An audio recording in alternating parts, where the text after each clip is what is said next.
Aba naman iho, anong klase ng mga requirements naman tong pinagagawa mo? Masyadong mataas ang standards mo, anak. Alam kong nangangailangan ka ng mahusay ng mga trabahador, magaling ng mga tauhan. Pero anak, masyadong mataas ang iyong hinahanap na qualifications para sa kanila. Bakit? Ano bang binabalak mo? Pasahurin sila ng 1,000 sa isang araw? Iho, alam kong mahusay ka. Magaling ka. Pero, anak naman, alalahanin mo. Baguhan ka pa lamang din sa propesyong ito. Brandon, iho. Alam mo naman, hindi ba, hindi na ako bata. Marami na akong iniinda sa aking katawan. Kinakaya ko na nga lamang dahil sa iyong ina. Pero pagkatapos ng ilang pang mga taon, baka nga wala na kaming maitulong sa'yo. Anak, ang kailangan mong tauhan, yung maaari mong pagkatiwalaan, yung mahusay at magaling. Pero, anak, wag namang ganito. Wag ka namang magagalit, anak, pero kung akong aplikante, baka hindi lumakasing loob ko magpasa ng resume sa'yo. Aba, bakit hindi mo subukang kumuha ng mga tauhang marami ng experience? Yung batak na sa mga gawain, yung hindi mo na kailangan turuan. At di sa ganoon, hindi ka ganoong mapapagod. Anak, nakakapagod mag-micromanage. Nakakaumay din yun. Baka ayawang ka ng mga tauhan mo. Ikaw din. Yan ang sabi ng papa nitong si Brandon. Kaya lang ang sabi niya, "Hay naku papa, sinasabi ko naman sa inyo hindi ba? Alam ko na po ang ginagawa ko. Yan ang hirap sa inyo eh. Huwag na kayong makisawsaw pa, utang na loob. Makaluma ang inyong mga paraan, ang inyong mga ideya. Sa makabagong panahon, dapat iba na rin ang qualification. Hindi na nga nakapagtataka na hindi yumabong ang kumpanya ninyo. Isa pa, alam nyo kung ako sa inyo, intindihin nyo si mama. Huwag ako. Kaya kong sarili ko. Magkaroon man ako ng problema, sagot ko na yun. Okay? Sige na, busy ako." Yan ang sagot ni Brandon sa kanyang ama. Ito nga kasing si Brandon ay masyadong mataas ang tingin sa kanyang sarili. E palibhasa, nakapagtapos nga siya ng kolehiyo, summa cum laude. May perang naman na mula sa kanyang mga magulang. At dahil ang tingin nga niya sa kanyang sarili ay masyadong magaling, matalino, at angat sa iba, pinuhunan niya ang perang iyon upang makapagpatayo ng sariling negosyo, isang malaking kumpanya. Ang kumpanyang ito ay nag-i-import at nag-e-export ng mga produkto sa labas at loob ng Pilipinas. Sa maniwala kayo't sa hindi, halos lahat ng kanyang mga staff, mataas ang karangalang natanggap nung sila'y mga estudyante pa lamang ng kolehiyo. Kaya lang, medyo kulang pa sa experience. Pag maganda, pag gwapo, pag mukhang matalino, tanggap na agad sa trabaho. Pero kung merong isang aplikanteng nagmula sa probinsya, matalino, mahusay pero high school graduate lamang, kadalasan, unang interview pa lang, bagsak na. Kahit pa sabihing 5 taon ang experience, hindi makakapasok yan. Dahil ang paniniwala nga ni Brandon, kung maaari naman siyang makahanap at makapili ng isang trabahador na maaari siyang pagsilbihan at ang kanyang kumpanya ng may husay at galing mula sa kanyang pinagmulang kolehiyo, mas masisiguro nga niya ang tagumpay ng kanilang negosyo.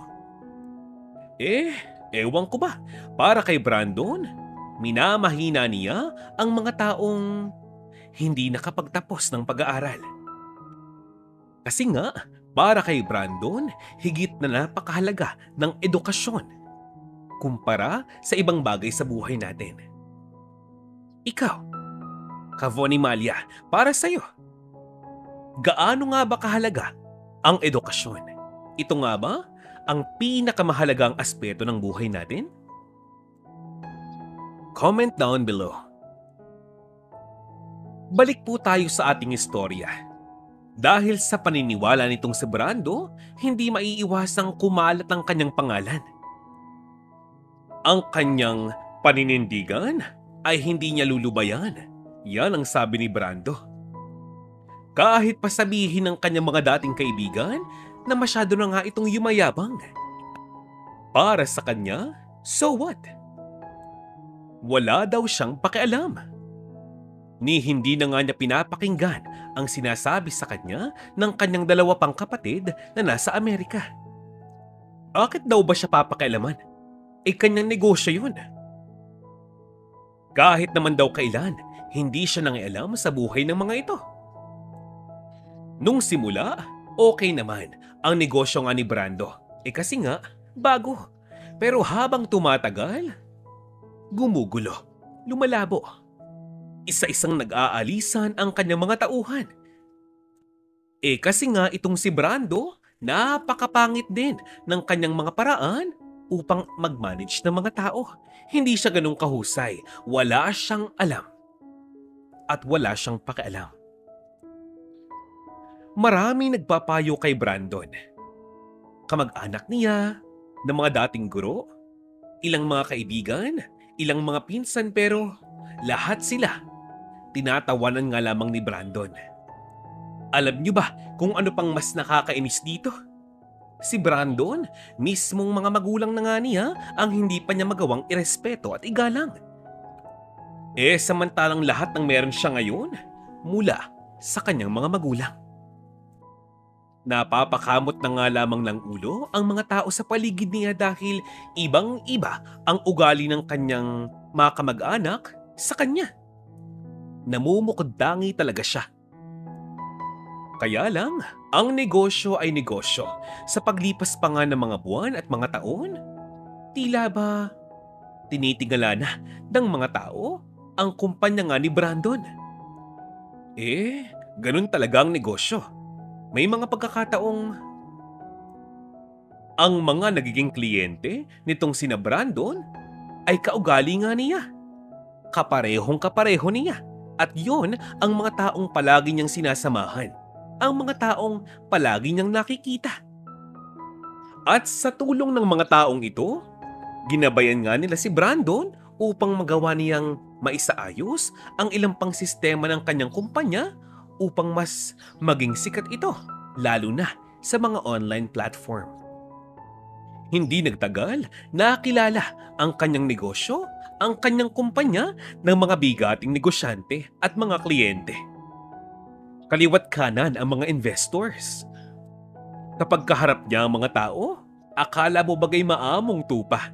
Pero pagtalikod niya, nako, mapapabuntong hininga ka na nga lamang talaga. Paanong hindi? Sa paglipas ng mga taon, wala pa rin palang pinagbago itong si Brandon.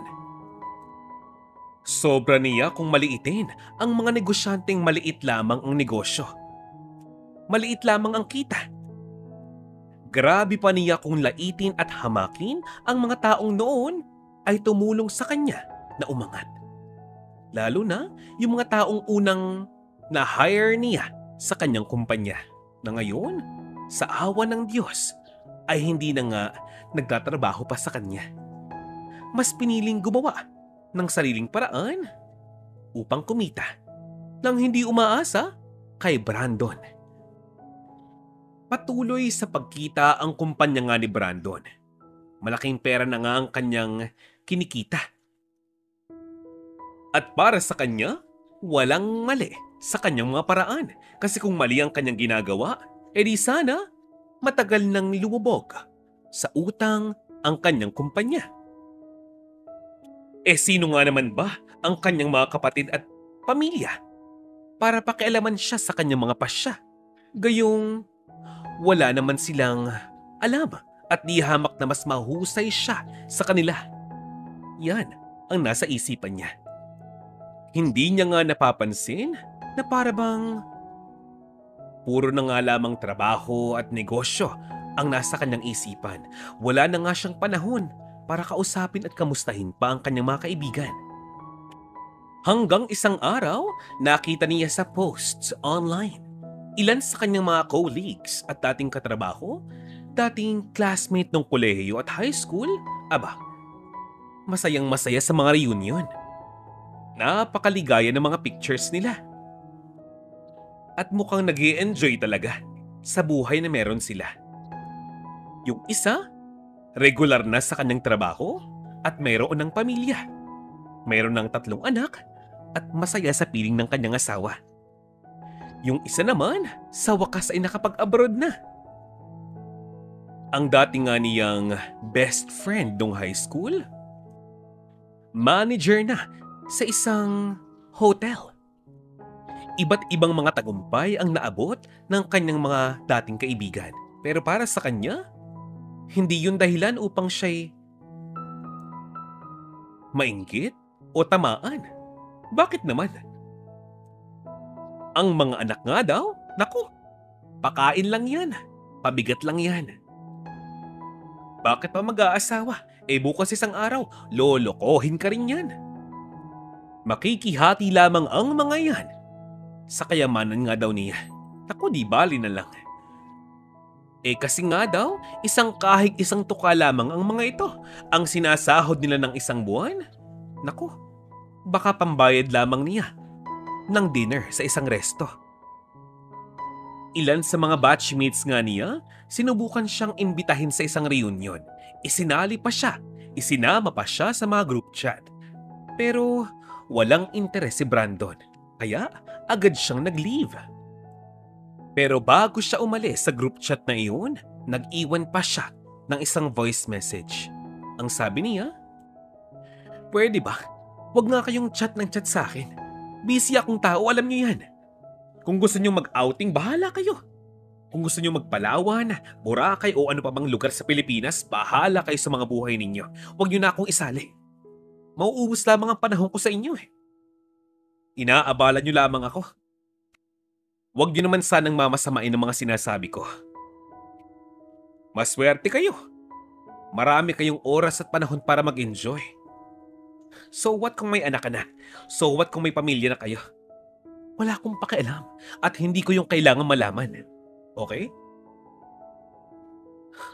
At isang bagay pa, wag na wag niyo akong tatawagan o i-message para lamang kunin bilang ninong ng mga anak ninyo. Asa pa kayo. Alam niyo kung tutuusin, walang dahilan para kausapin ko kayo. Hindi ko kayo kaibigan, hindi ko kayo kaano-ano, kaya please lang. Ha? Lubay-lubayan niyo ako. Yan ang sabi ni Brandon sabay alis sa group chat na iyon. Nang marinig iyon ng kanyang mga dating kaibigan, sobrang sumama ang kanilang loob. Ang sabi nga nila, sana'y karmahin ang lalaking ito. Well, sana nga naman. Lumipas pa ang ilang mga buwan, medyo nagkaroon ng problema sa kumpanya nga nitong si Brandon. Ilan sa mga kliyente nga niya ang hindi na nga niya makasundo. Ilan sa mga possible na business partners, nag-decline na sa kanyang mga offer. Dahil dyan, medyo nai-stress ngayon si Brandon. Kaya ngayon, mas lalo siyang walang panahon sa love life. Bakit pa? Hindi raw niya kailangan ng isang babaeng walang ibang gagawin kundi umasa lamang sa kanyang mga magagawa. Kung ganun lamang din, edi sana nag-alaga na lamang daw siya ng linta. Lahat halos ng mga bagay na ito na bali-balita sa kanilang lugar, nakakaabot sa kanyang 2 kapatid sa Amerika. At ang mga ito, nako, inis na inis kay Brandon. Kung sa bagay, bata pa lamang daw ito, ganyan na nga kagaspang ang kanyang ugali. Hindi na nga raw nakapagtataka. Ang nakakalungkot ay ang sitwasyon ng kanyang ina. Pilit na inuunawa ang kanyang sitwasyon pero napakahirap nga naman talaga. Ang tanong nga niya sa kanyang sarili kung bakit nagkaganoon si Brandon, samantalang kahit na kailan, hindi siya nagkulang ng paalala sa mga ito. Kaya niya nga raw pinag-aral ng maayos ang mga ito, ang kanyang mga anak sa kolehiyo. Hindi niya nga akalaing aabot sa ganito. Samantalang kung tutusin, wala pa siyang gaanong nararating. So what? Kung marami na nga siyang ipon sa bangko. Eh ano ngayon? Kung marami na nga siyang nalibot na bansa sa mundo. Ngayong siya ay umiidad na, medyo nalilimitahan na ang mga bagay na kailangan niyang gawin at kaya niyang gawin. Patuloy sa pag-alis sa kanyang piling ang mga kliyenteng labis niyang pinagkakatiwalaan. Dahil sa sobrang stress, sige, bili ng kung ano-ano. Kahit na hindi kailangan, kahit na hindi mahalaga, bibilhin nitong si Brandon dahil yun daw ang magpapaligaya sa kanya. Subalit ang problema ay patuloy pa rin sa pagdami, sa paglaki. Dumating pa sa puntong 10 sa kanyang mga pinagkakatiwalaang mga tauhan, sabay-sabay nag-awol.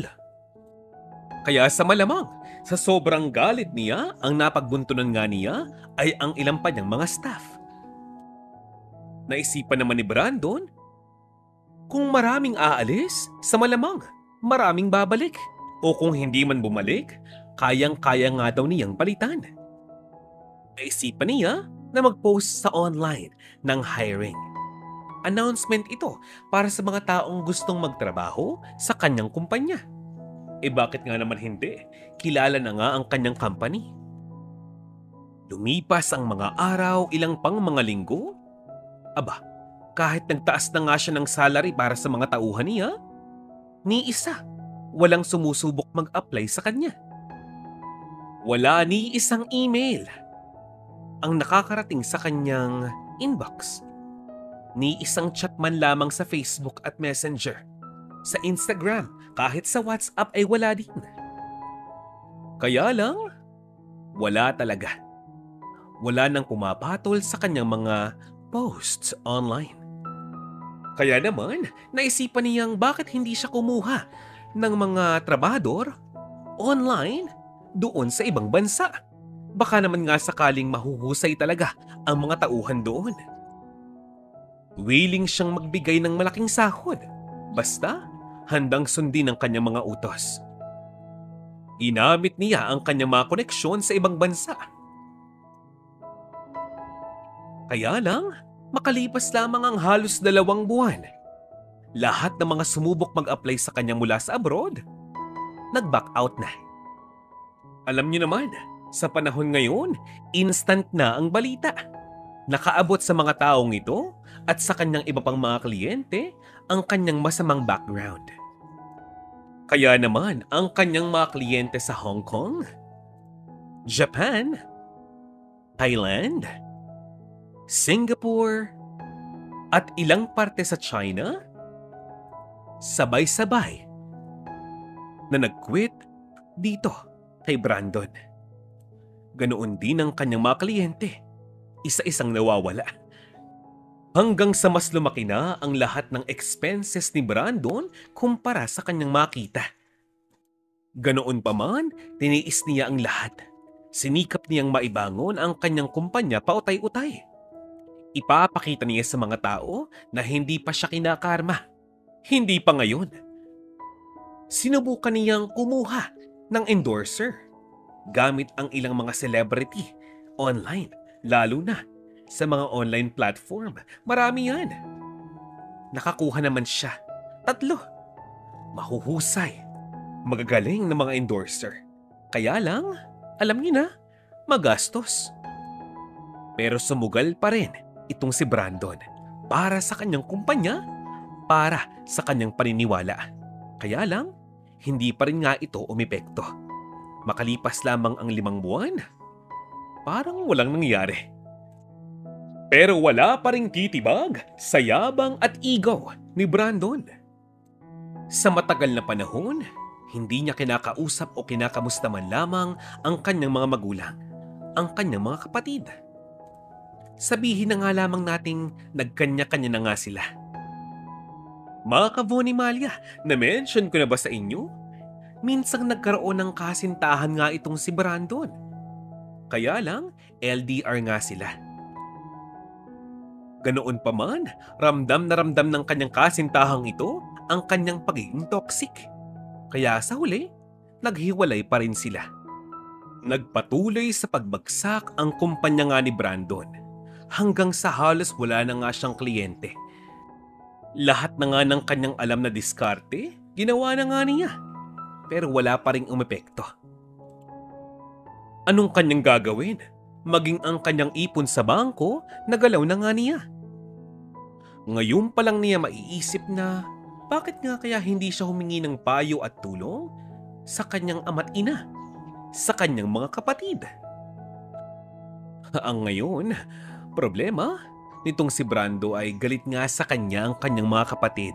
Aba, pagkatapos niyang ipahiya at bastusin ng mga ito, sabihan ng mga masakit na kataga, aba kahit ako, baka nga i-block ko pa yan.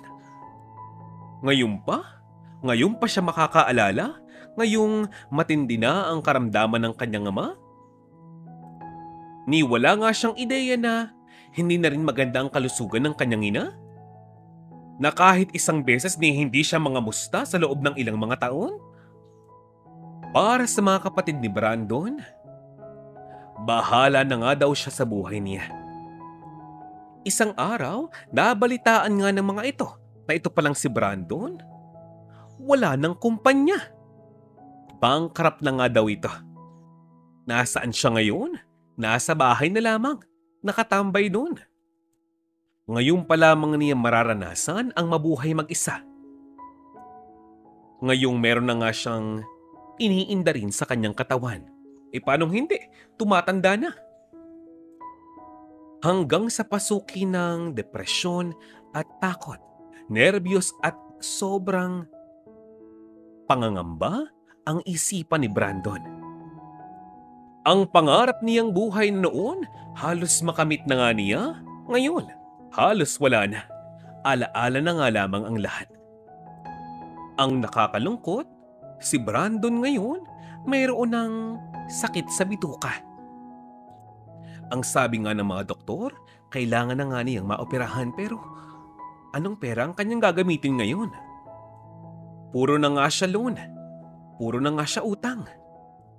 Isang bagay na nga lamang ang maaari niyang gawin. Nagpa siya nga itong si Brando na ibenta na nga lamang ang kanyang lupa at bahay. Maging ang mga loteng noon ay kanyang nabili, ibinenta na nga rin niya. Isang gabi, naisipan nga niyang i-message ang kanyang dating college friend. Ang sabi niya, "Pare, ako to si Brandon. Favor naman oh. Baka meron ka dyang marerecommend na apartment. Kasi ibibenta ko na tong bahay ko. Pati ang lupa ko. Meron kasi akong iniindang karamdaman at kailangan ko ng malaking halaga nga ng pera. Kung okay lang sana, update mo ko ah." Ang sabi ng kanyang kakilala, "Ano? Ikaw? Hihingi ng pabor sa akin? Nakasyabo ka ba? Brandon, pasensyahan tayo pare. Ang tagal mo kong hindi kinilala. Ilang beses akong humingi ng tulong sa noon para sa asawa ko. Pero anong ginawa mo? Wala. Bagkus, hinamak mo pa ang trabaho ko. And guess what? 2 taon nang patay ang misis ko. Teka. Nalimutan ko namang sabihin sa'yo. Ang nasira kong asawa ay trabahador mo noon. Ano? Si Elise. Nalimutan mo na? Sekretaryo mo siya noon. Pero dahil palaging delayed ang mga sahod niya, siyang nahirapan. Naging komplikado ang kanyang pagbubuntis dahil patong-patong na kami sa utang dahil sa'yo. Kaya kung ayaw mong manghiram ng mukha sa aso, wag mo na akong tatawagan ulit." Yan ang sabi ng kakilala nitong si Brandon. Siyempre, maraming kontak itong si Brandon. Sinubukan niyang hingin ng tulong ang mga ito. 3, 5, mahigit 10 tao na ang kanyang sinubukang tawagan pero lahat sila hindi siya kayang tulungan at walang balak na siya'y saklolohan. Sa iisang dahilan. Dahil hindi siya naging mabuti sa kanila. Yun lang. Maging mga kamag-anak niya, umiiwas na rin sa kanya. Hindi maiiwasang siya'y panderihan dahil ngayon, ibang-iba na ang kanyang itsura. Napakapayat na nga niya ngayon at halata mong meron siyang iniindang sakit. Napakabilis ng balita, sabi ko nga sa inyo. Mabilis kumalat ang balitang si Brandon ay naghihirap na. As in naghihikahos talaga. At ang bulong ng karamihan, karma niya yan, ika nga. Ngayong wala na nga siya halos pera, wala ng bahay at lupa. Ngayon, nangungupahan na lamang sa isang napakaliit at simpleng apartment. Walang trabaho. Sa makatuwid, walang income kahit na magkano. Muli niyang sinubukang tawagan ang kanyang ama't ina pero hindi na nga sila sumasagot. Muli niyang tinawagan ng kanyang mga kapatid. At doon nga napag-alaman niya na ang kanyang mama at papa pala ay isinama na ng kanyang mga kapatid doon sa Amerika. Inabot pa siya ngayon ng sobrang nervyos dahil kailangan na nga niyang sumalang sa operasyon para sa kanyang bituka. Isa lamang ngayon ang kanyang dalangin. Sana gumaling na siya. Sana maging successful ang kanyang operasyon. Sana tumagal pa ang kanyang buhay. Ang tanong, bibigyan nga kaya siya ng Panginoon ng pagkakataong itama ang kanyang mga mali? O teka muna mga ka-Von Imalia. Pause muna tayo sa story. Alam niyo po ba, meron din po tayong Von Imalia TV TikTok account. Kung nais niyo pong makakita pa ng ilang mga stories na i-upload natin this coming days, please follow us there. Search Von Imalia or Von Imalia TV on TikTok. Kung meron po kayong mga iniindang problema at hinaing, maaari po kayong mag-message sa amin doon. Hayaan niyo pong bigyan namin kayo ng kaunting payo. Pwede ring pabati at shoutouts. Excited na po kung mabasa ang inyong mga mensahe. Yun lang. Let's go back to the story. Sa awa ng mahabaging Diyos, itong si Brandon nakaligtas. Naagapan ang paglala ng kanyang karamdaman at ayon nga sa mga doktor, himala ang nangyari sa kanya. Medyo nakakalungkot lang dahil halos maubos ang lahat-lahat ng pera nga nitong si Brandon. Pero baliwala yun sa kanya. Ang mahalaga, buhay siya. Makalipas ang halos 2 buwang pagpapahinga at pagpapagaling, naisipan nga nitong si Brandon na total, nakarecover na siya, panahon na upang makapagtrabaho siyang muli. Sinubukan niyang mag-apply ng trabaho sa isang kumpanyang malapit ng malugi. Kasi ang mindset nga niya, kung malapit ng malugi ang kumpanyang ito, siguro naman, hindi na sila ganong ka-choosy ng trabahador, ng staff. Saktong hindi nga siya kilala ng mga nag-interview sa kanya. Kaya nakapag-apply siya bilang isang simpleng empleyado. Makalipas pang ilang buwan, ginamit niya ang kanyang kaalaman upang subukang bigyan ng kaunting payo ang mga taong kasama nga niya sa work. Ilang mga tips upang mas mapaganda ang sistema ng trabaho sa kumpanya ngayon. At dahan-dahan, parang sa tulungan ni Brandon, nagawa niyang maiahon ang kumpanyang pag-aari ng isang hindi kilalang tao. Medyo kahina-hinala man ang actions nitong si Brandon, hindi na nga ito pinansin pa ng kanyang boss. Hanggang sa iyon, si Brandon na-promote at ngayon katukatulong na nga siya ng kanyang boss upang mas mapalago pa ang kumpanyang ito. Tila ba ngayon pa lamang siya natututong makisama sa iba't ibang uri nga ng mga tao doon. Hanggang ngayon, si Brandon isa ng manager. Ang kanyang mga tauhan, hindi man ganoon katatalino katulad niya, ay inalagaan niya itong mabuti, tinuruan hanggang sa humusay. Pinakisamahan niya ang mga ito ng maayos at ipinakita ang concern niya sa mga ito. Hanggang sa ang kumpanyang kanyang pinagkatrabahuan ay nakilala na sa buong bansa. Ngayon, si Brandon nakakaipon na muli ng sapat na pera. Pero this time, hindi na nga siya ganung kaluho. Ang binibili nga niya ay mga bagay na sadyang kailangan lamang niya.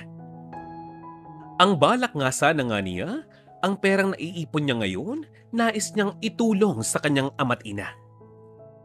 Hindi niya alam kung nasang parte ng mundo ito, pero ang nais niya ay maitulong ang kapirasong perang iyon sa kanyang mahal na mga magulang. Ngayon kasi, nare-realize niya ang kahalagahan ng payungan ng mga ito. Na all this time, tama pala ang kanilang mga pangaral. Mas na-improve na nga ni Brandon ang kanyang kakayahang makisama sa mga tao. Hindi nga lang yung naging ganun kadali. Ganun pa man, natuto na nga siyang pahabain ng kanyang pasensya upang unawain ang kanyang kapwa. Ngayong may simpleng buhay na lamang itong si Brandon, ginagamit niya ang kanyang tirang buhay, ang buhay na pahiram sa kanya ng Panginoon upang humingi ng tawad sa mga taong nagawan nga niya ng kasalanan. Nagpakumbaba nga ito at ipinakitang siya ay nagsisisi na. Kitang-kita naman ng kanyang mga dating kaibigan ang kanyang pagbabago. Kaya, sa huli, pinatawad nila ang lalaking ito. At last, alam na nga ngayon ng kanyang boss ang kanyang tunay na pagkatao. Sa paglipas pa ng mga buwan, kitang-kita ng kanyang boss ang malaking pagbabago sa pagkatao nga ni Brandon. Proud na proud nga daw siya dito. Lumipas pa ang mahigit sa 3 taon. Sa pagkakataong ito, ang boss ni Brandon ay umiidad na. Marami na nga ring iniinda sa katawan. Gamit ang tirapan niyang lakas, itinuro niya kay Brandon ang mga bagay na dapat niyang malaman sa pagnenegosyo, sa pagmamanage ng mga tao at sa lahat-lahat. Ganoon din, bilang mentor nitong si Brandon, natuto ng manalangin ng mas mataimtim itong si Brandon. Ngayon, mas malapit na nga siya sa Panginoon. Hindi niya nga inaakalang babalik agad sa kanya, ang siglang noon ay akala niyang matagal nang nawala sa kanya. Napakalaking tulong para kay Brandon ang lahat ng pagsubok na kanyang dinaanan sa buhay. Ngayong kaya na nga niyang bumawi sa mga tao, isa-isa niyang kinausap ng personal ang mga kaibigan nga niya at sinabing kung kailangan ng kanyang tulong, lumapit lamang sa kanya. Nagkataong karamihan sa kanyang mga dating kaibigan, wala pa ulit trabaho dahil nagkaroon nga ng pandemya. Ngayon, ibinigay niya ang mga opportunity na para sa mga taong pinagkakatiwalaan naman niya talaga. Binigyan niya ng chance na makaahon sa buhay katulad niya. Kasama ang mga dating kaibigan, dating trabahador. Ngayon, si Brandon, isa na sa namamahala sa malaking kumpanya ngayon. Magkakasama silang hinaharap ang napakaraming gawain sa araw-araw. Hindi lang yan, maging ilang mga kamag-anak nga niyang walang trabaho, binigyan nga niya ng tulong. Sa awa ng Diyos, napag-alaman nga nitong si Brandon na uuwi na ulit ng Pilipinas ang kanyang mama at papa kasama ang kanyang mga ate. Isang gabi, nag-video call itong si Brando sa kanyang mga magulang. Ang sabi niya, "Mama, Papa, muli humihingi po ako ng kapatawaran. Kulang po ang mga salita para masabi ko sa iyo lahat ng mga pinagsisisihan ko sa buhay ko. Pati kina ate po. Gusto kong humingi ng kapatawaran. Gusto ko pong malaman yung miss na miss ko na po kayo. Pangako ko po sa inyo nagbago na po ako. Please, umuwi na po kayo. Mama, Papa, alam niyo po ba? Nagsisimba na po ako ulit. Tumibay na po ang aking pananampalataya. Lahat ng mga aral na binigay niyo po sa akin nung bata pa lamang ako, sa paglaki ko, lahat yun nakatanim sa isipan ko. Na noon, hindi ko lamang po pinapansin. Hindi ko akalaing ang mga aral na yun, ang mga payong yun, ang magliligtas sa akin sa lubos na pagkatalo sa buhay. Mama, Papa, sa pag-uwi ninyo, asahan niyong babawi po ko sa inyo. Mahal na mahal ko po kayo. Mahal na mahal. Parang isang batang umiiyak at nagkukwento itong si Brandon sa kanyang mga magulang. Maligayang maligaya naman ang kanyang mga magulang dahil sa kanyang pagbabago. Parang isang malaking milagro dahil sa pagbabago nga ni Brandon, gumaan ang pakiramdam ng kanyang mga magulang. Parang isang himalang nawala ang kanilang mga iniinda. Nakakalungkot lang dahil masyado na ngang matanda ang kanyang mga magulang, kaya napurnada ang kanilang pag-uwi sa Pilipinas. Siyempre, gagawa ng paraan si Brando. Malumanay niyang kinausap ang kanyang boss at sinabing kailangan niya muling makasama ang kanyang pamilya. Baka naman daw maaari siyang bigyan ng sapat na panahon at bakasyon upang makapili nga ang mga ito. Total, sa matagal na panahon hindi naman siya nag-go-off ng matagal. Wala siyang leave-leave. Lahat halos ng oras niya, iginugugol niya sa kanyang trabaho. Sa awa ng Diyos, umayag naman ang kanyang boss. Sinorpresa niya ang kanyang mga magulang at kapatid. Nagpunta siya ng Amerika at nang mahanap nga niya ang address ng kanyang mga kapatid, agad siyang nagpakita sa mga ito. Sa sobrang gulat, napayakap sa kanya ang kanyang dalawang kapatid. Tuwang-tuwa sa kanyang pagdating. Sabay takbo naman ni Brandon sa mga ito. Tapos, pinuntahan niya ang kanyang mga magulang at niyakap ng mahigpit. Bumaha ng luha sa kwarto ngayon. Halos ayaw na nga niyang bumitaw.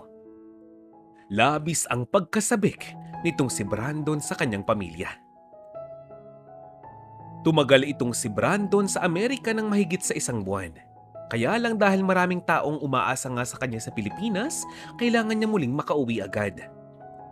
Nangako siyang magbabalik nga siya upang muling sulitin ang panahon kasama ang kanyang mga magulang at mga kapatid.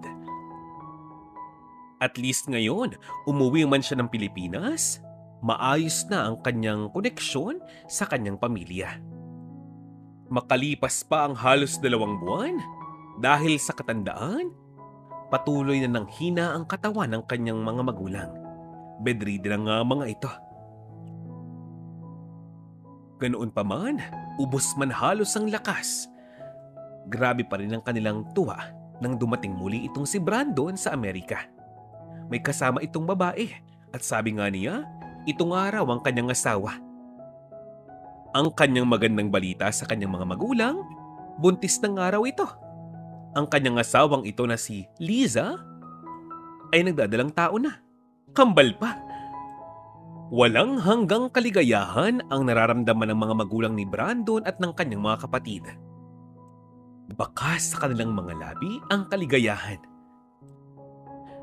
Nang parehong taon, nanganak din itong asawa nga nitong si Brandon na si Liza.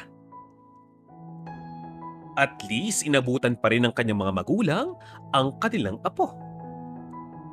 Pangako nga ni Brandon, mananatili sa kanya at sa kanyang mga anak ang aral na iniwan sa kanya ng kanyang mga magulang at mga kaibigan.